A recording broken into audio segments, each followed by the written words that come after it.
बिस्मिल्लाहिर्रहमानिर्रहीम। Islamic student करेंगे chapter 4 सफ़ीद and Ottoman empire का टॉपिक सलीम 1 1512 1520 CE इनकी टाइमलाइन है। पेज नंबर है 47।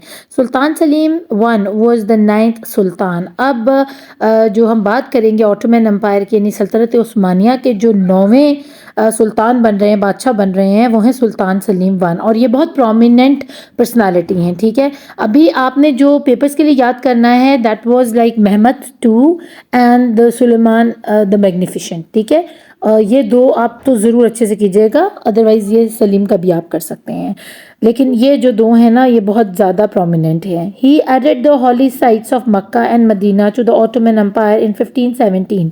अब इन्होंने जो सबसे बड़ा काम किया, इन्होंने मक्का मदीना को सल्तनत उस्मानिया का हिस्सा बना दिया, यानी वहाँ तक सल्तनत उस्मानिया जो है ना वो फैली हुई थी।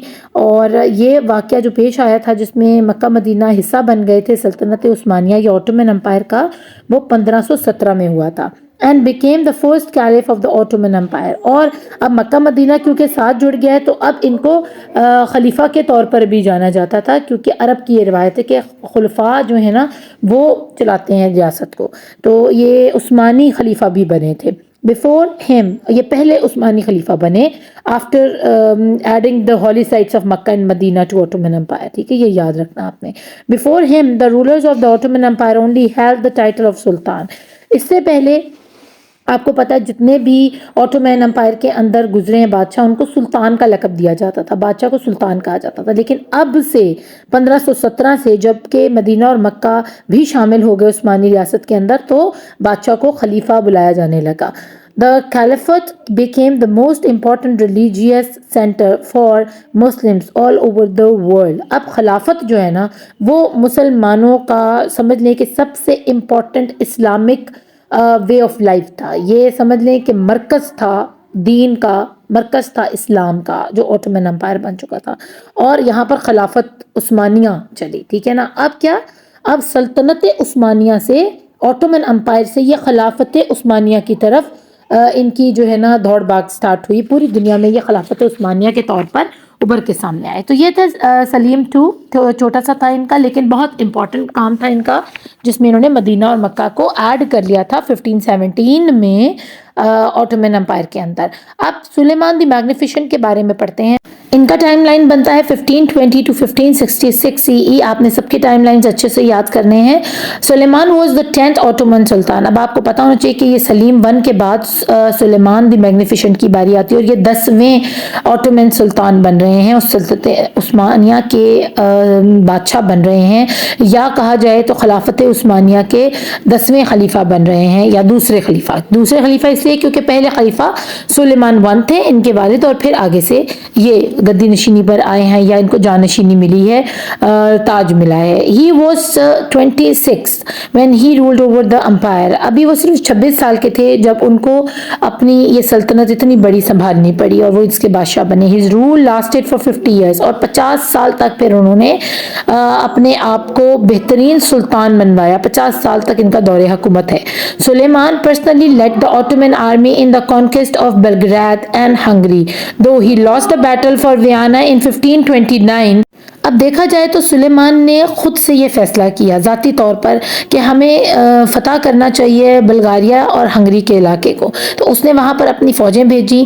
बेशक वो ये जंग हार गया वियना की 1529 में, लेकिन after this defeat the series of big conquest of Ottoman in Europe ended. तो इसके बाद क्या हुआ, लेकिन सिर्फ एक इस बैटल के लॉस्ट के नतीजे में फिर यूरोप के अंदर धड़ाधड़ समझें कि फतह के दरवाजे खुल गए सुलेमान के लिए।